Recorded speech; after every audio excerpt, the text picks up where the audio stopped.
بسم الله الرحمن الرحیم. منی شرمنده را یارب، زی درگاهت نرانی چی. اگرچی غرق اسیانم، بلطفی خشخانی چی. در آن ساعت که عزراییل بسازد خست جانی من، در آن دم بر زبانم نامی پاکی خود بیرانی چی. در آن دم بر زبانم نامی پاکی خود بیرانی چی.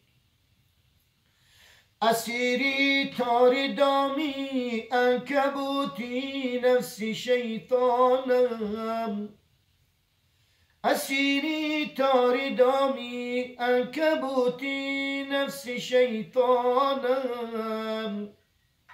به وقتی مرگ ایمانم، زی چنگی او رهانی چی.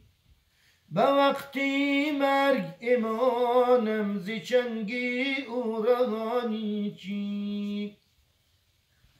کریما از کرم یارب تو جسمی پرگناهی من، به صحرای قیامت به کس و مستر نمانی چی.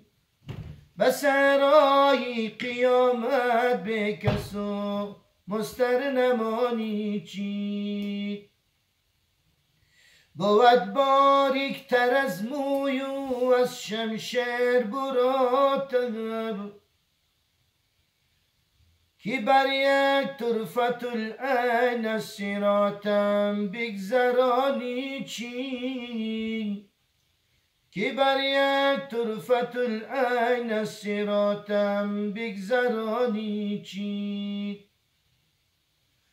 کنی آزاد از دوزخ الهی آسیانت را، سوی جنت بری از شربت کوثر چشانی چی.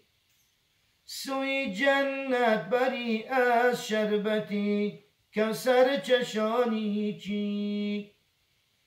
به حق حرمتت یا رب منی دل خسته محزون، به نزد احمدی مختار یارانش رسانی چی.